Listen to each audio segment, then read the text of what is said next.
Okay, so that's a London Eye. See a lot of people doing some street performances here as well. Yeah, so this is the Big Ben, and I think what's beside the Big Ben is just a series of towers. There's a museum housed within that. We've got some hot dogs and some roasted almonds here on the side of the street. We've got boat rides as well. Wow, very nice, very nice. Okay, so I'm just rushing to catch the Buckingham Palace tour right now, so that's why you can see I'm kind of moving in a very brisk fashion right now. But yeah, so but that's amazing. Look at that. You know, I don't know if you can tell from the video, but in person, I almost got hit there by a kid. Almost tripped me. But you can see just the magnitude, the sheer size of this clock tower. In person, it's quite huge. And I don't know if you can really capture and imagine that through the video. I think you could, but it's very, very enormous. It's a gigantic clock tower. And you can see in the details, you can see there's a bit of gold foliage. Or gold foiling that's used to really contrast that clock centerpiece.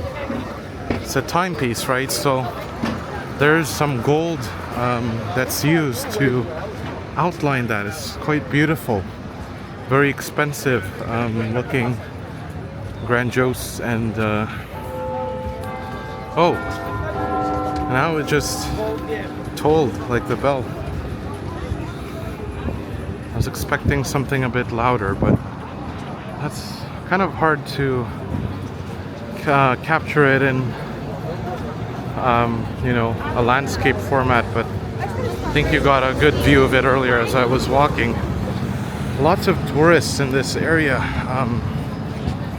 taking pictures, and again, as I was reminding you guys, you know, it's especially where there's a lot of crowded areas with tourists, it's a place where you should really be careful about your surroundings, because especially if you're using a camera, a very small camera like the one I'm using, which is a DJI Pocket Pro Mini, can easily be snatched from your hand if you're not holding to it with a firm grip.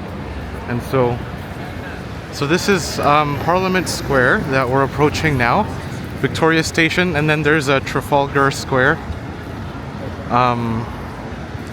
which I think we'll get to in the next day. But you could see just with the design, the construction of these buildings, you know, that you wouldn't think at first glance that that's a restaurant there, but you know, we're in London, so even small establishments have, you know, character in the design and construction of their area or their franchise location. And here the bagpipes in the background as well. I don't know if it's some ceremony or someone's just doing a special performance out there on the street, but there, the bagpipes that you can. Oh, and he has a Canadian flag as well. That's the Canadian. He's a Canadian bagpiper. So good to have representation in Canada here in London, because again, Canada is part of a constitutional monarchy, so that's why we can say that we have some sort of affiliation with the UK. Canada is not the same as the UK in terms of looks, of course, but we can say that, you know, we have a connection to it because of the constitutional monarchy. So here's another view of the Big Ben, and there's a statue here of Churchill. So that is very significant as well. Can take a look into that. I won't have a lot of time to delve into those details, historical details right now, just because of the time crunch. We really need to get to the Buckingham Palace before they close it to visitors for their scheduled tours. Yeah, so this is kind of like not a central park, but like it's kind of just a square. It's not the Trafalgar Square yet. So you see it says look left, right? And then here it says look right. So that's what I was telling you about these road markings. Specific features that tell you to look left for the incoming traffic coming from a direction that's not usually natural, a natural tendency for those who are living in Western countries. They usually look to the right before they cross the street, just because of the fact that they drive on the opposite road in North America and other countries. But okay, so now we are here at Great George Street. Here's a telephone booth. Looks like not a clean looking one either, but just a phone booth nonetheless. This is Great George Street. Oops. Gotta watch your step here as well. So another phone booth. I'm not sure if these phone booths are still active. Like if they're just maybe on display. I think this is near the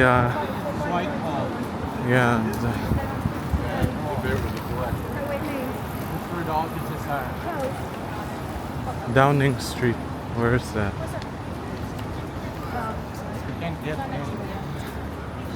But there's an identical house near 10 Downing Street. It's on 10 Adams Street. It looks just like it's not the same, but that's where most people take pictures. But it's a residential house, 10 Adams Street. So I think it's about 10 minutes from 10 Downing Street, which is the official house of the Prime Minister. But yeah, that's where people usually take photos, because the house, even the door looks the same. Then with the number 10. Just because you can't actually go inside 10 Downing Street. It's like a heavily guarded building. You see even here there's a lot of road bollards here in the street. They have these huge bollards to protect the the building from any attacks, like, because there's been van attacks in the past already. So that's just to deter people from ramming into those protected historical and governmental sites. Right, so this is some sort of hall. This says Silver Jubilee Walkway. Okay, Jubilee Greenway right there. Jubilee Greenway. This is the Horse Guards Road. So maybe there are horses somewhere here. I don't know. We'll have to see about that, but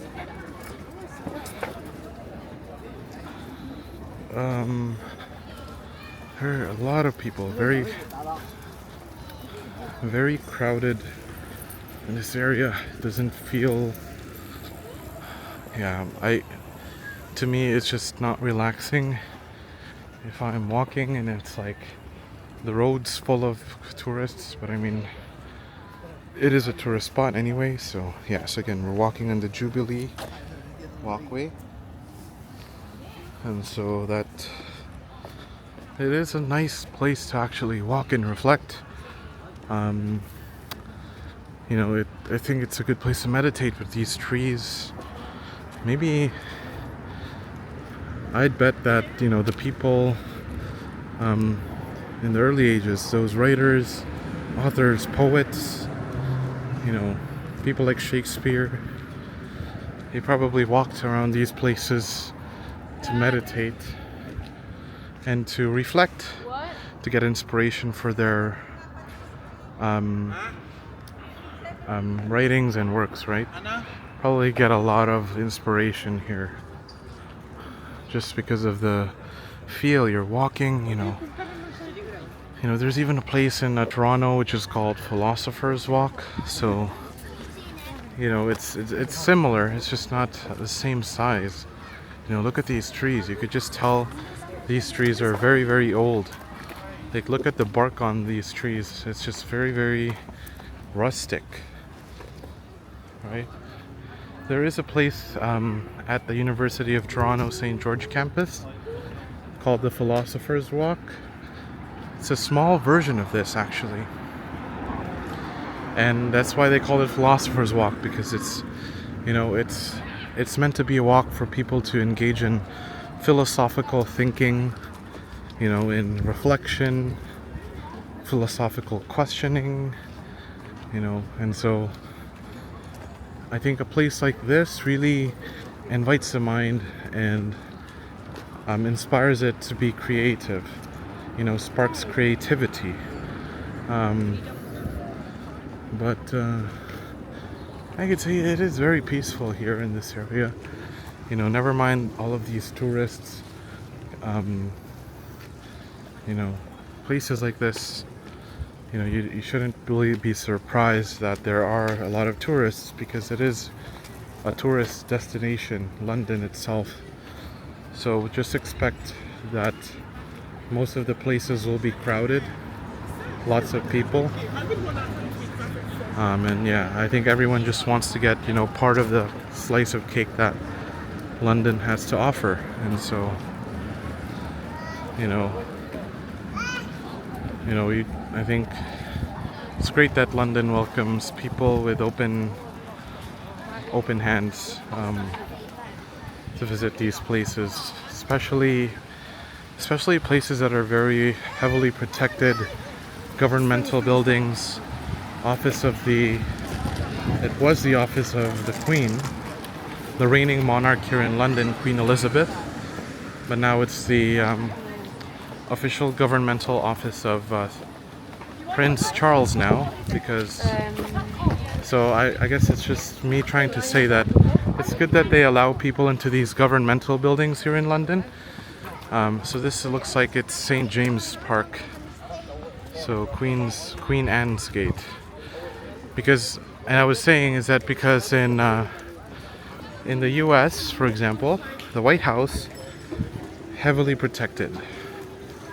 You can't even enter as a civilian in there. Even if you can't pay an admission fee to get in. No, you can't. The Buckingham Palace, yes, you can.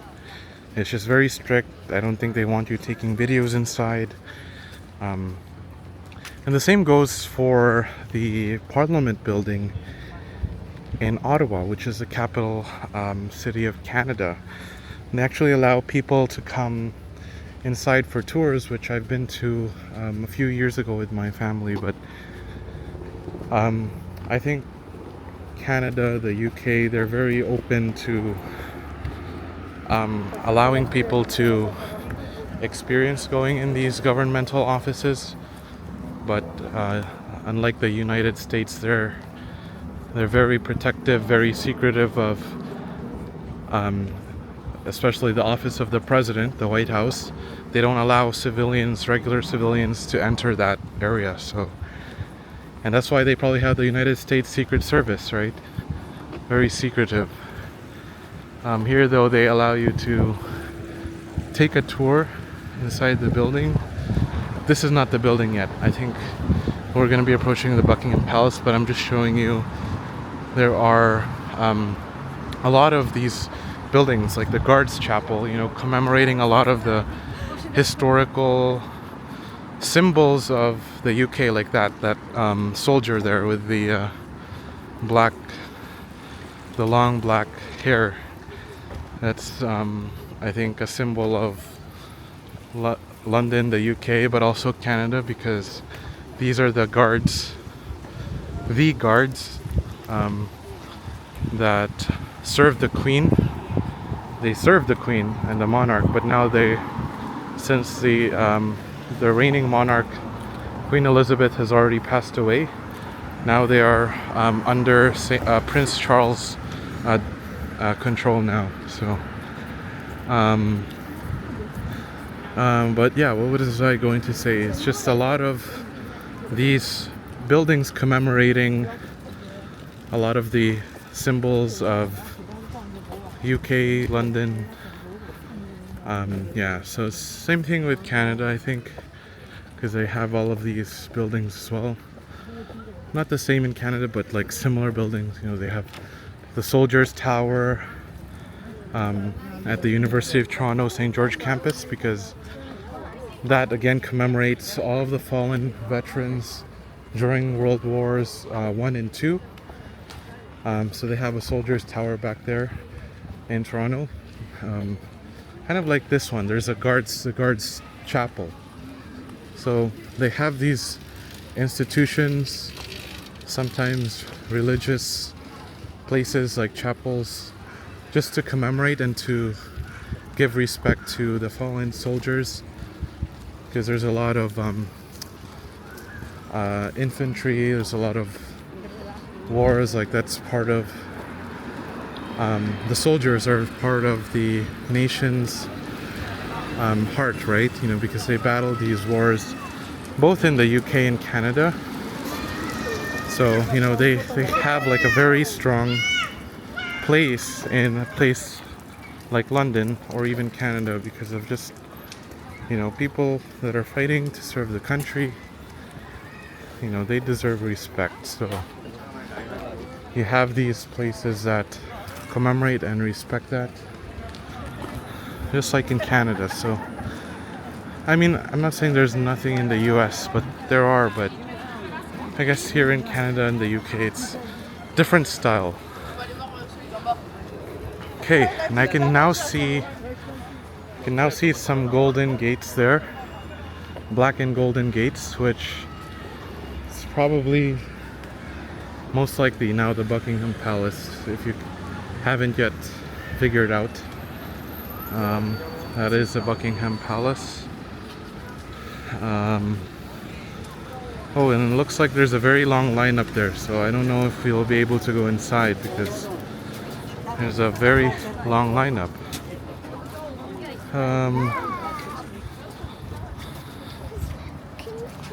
So this is the government office of the Prince now, Prince Charles.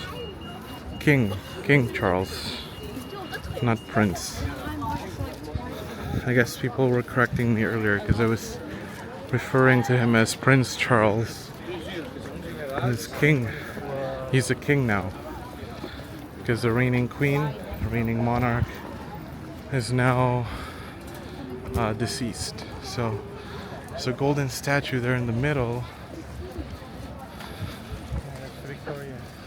That's, yes, that's what my dad was saying. It's like a Queen Victoria memorial statue, gold statue.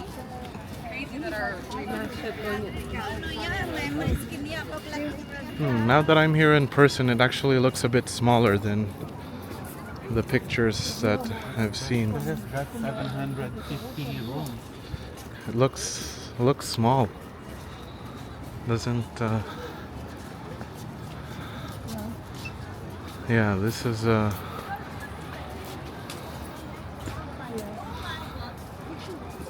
not too, that's underwhelming actually.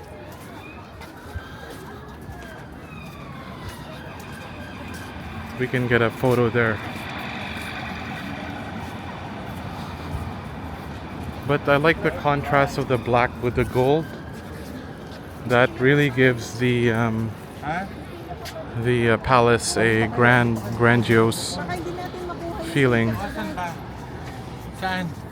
Alas, makuha lang na mabilis. Asan na ang pila? Ayun na sa Stop.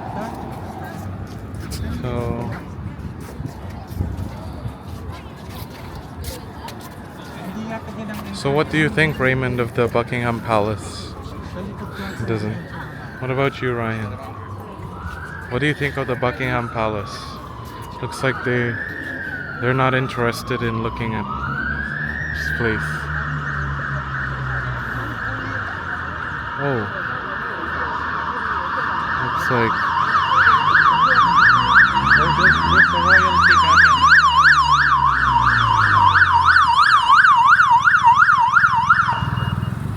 is that the king? No, it's not. It's supposed to be black.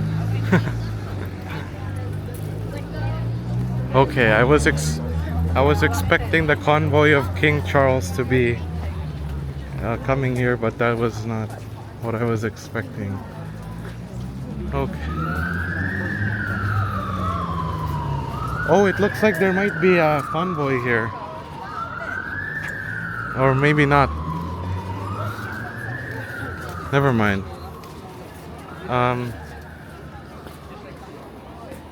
Okay. There's some things, there's a portion of the Buckingham Palace, I think that's the main gate, which is boarded up by some planks. I think maybe it's under repair or under construction still. Yeah, walking along the side of this palace, I don't know, in my opinion it's a bit underwhelming. It feels a bit small in my opinion. It does feel definitely bigger than the White House, but I don't know. To me, I was expecting it to look a bit bigger, especially from the pictures and videos I've seen of the palace online. It just seemed to me that it was a bit bigger, but I mean, it is big. I'm not gonna deny the fact that it is a large building, but I thought it would be much, much bigger. The pigeon.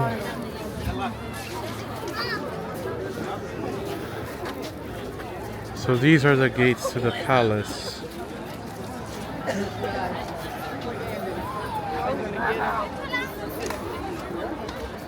Those are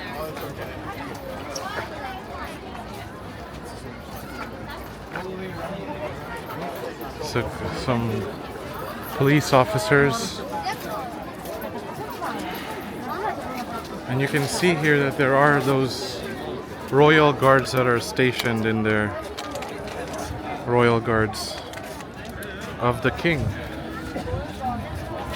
So they're just stationed and positioned there the whole time, but they're just standing there in a fixed place. Very, very crowded here. Wow. Alright, we're gonna take a family picture and I'll be back soon.